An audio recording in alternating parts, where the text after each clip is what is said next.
Hi friends, Surya மாரி சீரியலில் ஒரு அட்டகாசமான ப்ரோமோ வந்திருக்கு. அதை பற்றி தான் இந்த வீடியோவில் பார்க்க போகிறோம்.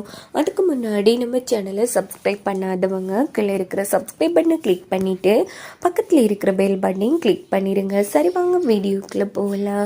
இந்த ஒரு ப்ரோமோ எப்படி ஸ்டார்ட் ஆகுதுன்னா, நம்ம மாயாங்கிற பேரில் வந்திருக்காங்க இல்லையா தாரா, அவங்க என்ன பண்ணுறாங்கன்னா திட்டம் போட்டு நம்ம செம்பகவள்ளியமாக கதையை முடிச்சிடுறாங்க.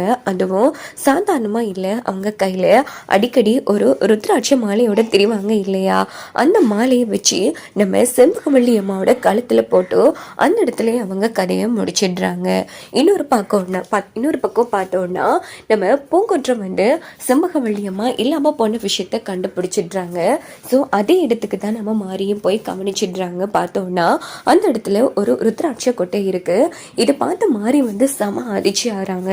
உடனே மாரி யோசிச்சு பார்க்குறாங்க, இதை அந்த தாரா கையில் தானே பார்த்துருக்கோம், இந்த தாரா தான் அப்படின்னா செம்பகவள்ளி அம்மா கதையை முடிச்சிருக்கா அப்படின்னுட்டு அதில் ஒரு அந்த ருத்ராட்ச காயை வந்து எடுத்துட்டு நேராக மாறி என்ன பண்ணுறாங்கன்னா வீட்டுக்கு வராங்க. இன்னொரு பக்கம் செம்பகவள்ளி கதையை முடிச்ச சந்தோஷத்தில் நல்ல ஆனந்தத்தோடையும் இருந்துட்டு இருக்காங்க நம்ம தாரா. அப்படின்னு பார்த்து மாறி வராங்க. நில்லுங்க, எங்கே போகிறீங்க, உங்களுக்காக ஒரு பரிசு கொண்டு வந்திருக்கேன், வாங்கிட்டு போங்க அப்படின்னு சொல்லிட்டு உடனே நம்ம மாறி என்ன பண்ணுறாங்கன்னா தாரா கிட்டேயே அந்த ருத்ராட்ச காயை கொடுக்குறாங்க. இதை பார்த்து தாரா வந்து செம்மையாக அந்த இடத்துல அதிர்ச்சி ஆகிறாங்க. இந்தாங்க, உங்களுக்காக கஷ்டப்பட்டு கொண்டு வந்தது, வச்சுக்கோங்க அப்படின்னதும் மாயா வந்து அப்போ கூட எதுவுமே பண்ணாத மாதிரி பார்த்துட்டு இருக்காங்க.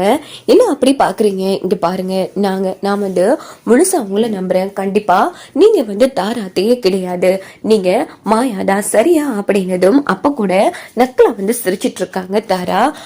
அது மட்டும் கிடையாது, இங்கே பாருங்க, கூடிய சீக்கிரமே எல்லா உண்மையும் வெளிவரத்தான் போகுது அப்படின்னுட்டு மாறி வந்து கிளம்புறாங்க. அப்போ மாறி மனசுலயே யோசிக்கிறாங்க, கூடிய சீக்கிரமே செம்பகவள்ளி அம்மாவை இல்லாம பண்ணது நீதான்னு நிரூபிப்பேன்.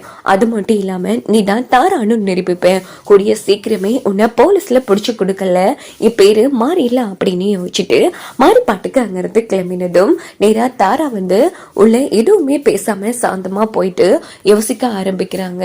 நாம எவ்வளவு கஷ்டப்பட்டு இவ்வளவு வேலை பார்த்தோம், கடைசியில ஒரு காயை வச்சு நம்ம மாட்டிக்கிட்டுமே அப்படின்னு தாரா வந்து அந்த இடத்துல யோசிக்கிறாங்க. என்னோட பார்த்தோம்னா இந்த ப்ரோமோ வந்து முடிச்சிருது. கண்டிப்பா வந்திருக்கிறது தாராங்கிற விஷயம் உறுதி ஆயிடுச்சு. மாறிக்கு இத்தனை நாளா சந்தேகம் தான் இருந்துச்சு, ஆனா மாறி வந்து கன்ஃபார்ம் பண்ணிட்டாங்க. நாம என்னதான் வாயால சொன்னாலும் யாரும் நம்ப மாட்டாங்க.